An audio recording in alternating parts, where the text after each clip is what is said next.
The story of the Gita is the story of Indian civilization itself. We know the Gita as Krishna's counsel to Arjuna on the battlefield of Kurukshetra. But was it Krishna who created it? Or was it poet Vedvyas who was speaking the truth of the universe through Krishna? Does Sanjaya, who told blind King Dhritarashtra all that he saw happening in a faraway battlefield, deserve any less credit? What about all the poets and philosophers who sang, recited, wrote down or translated the Gita for people like us? This is their story, the story of the Gita.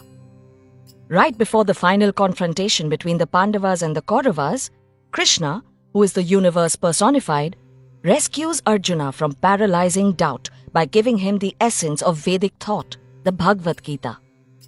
Vyas told the story of the Mahabharata to his disciple Vaishampayan, who told it to Romaharshan, who told it to Sauti, who told it to Shaunaka in the Naimish forest. 4,000 years ago, the rishis of Aryavarta composed the Rig Veda. In it, they praised the sun, the moon, and the planets. They paid homage to the forces that hold the universe together. In the centuries that followed, the Yajurveda spoke of rituals with which mortals might call upon the gods and praise them. After that, the Upanishads shifted the focus from the celestial to the human.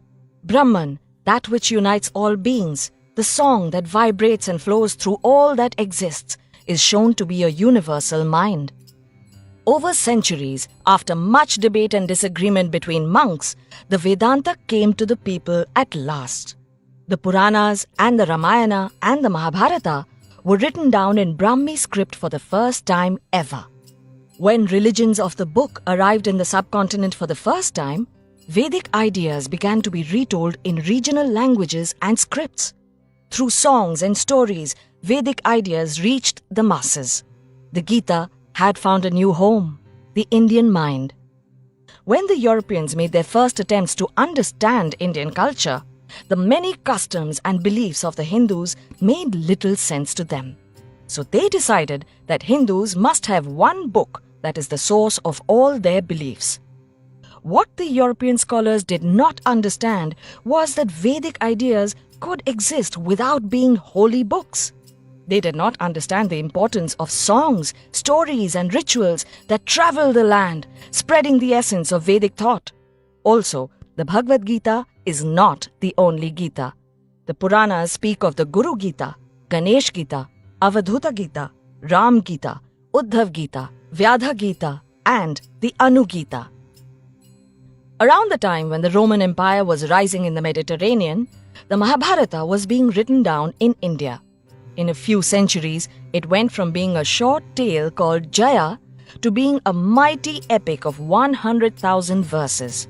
And at its heart, there was the Bhagavad Gita, a book that has been called God's gift to Arjuna. Philosopher Adi Shankara saw in Gita the oneness of divinity and humanity.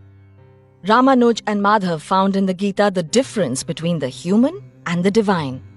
In the 20th century, Mohandas Gandhi, Lokmanya Tilak, and Bhimrao Ambedkar all found different meanings in the Gita.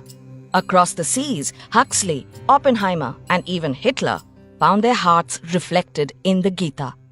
There are as many avatars of the Gita as there are minds that it has touched. While it has lived for long and meant many things to many people, the Gita's message remains as simple as it was when the rishis first contemplated the Vedas. Our world is one of infinite variety and change. Life does not last, neither does death. We see the world as we are. We create meaning by giving shape to emptiness and by creating boundaries to contain the infinite. We create friends and enemies. We create right and wrong. We create our own truth and we let it define us. There are 3 paths that can help us find our way in this world. Karma Yoga, the path of action and acceptance. Bhakti Yoga, the path of devotion and surrender. And Jnana Yoga, the path of knowledge and understanding. When we understand the other person, we understand the universe. That is and has always been the way the world works. Inspired by Devdutt Pattanayak's writings.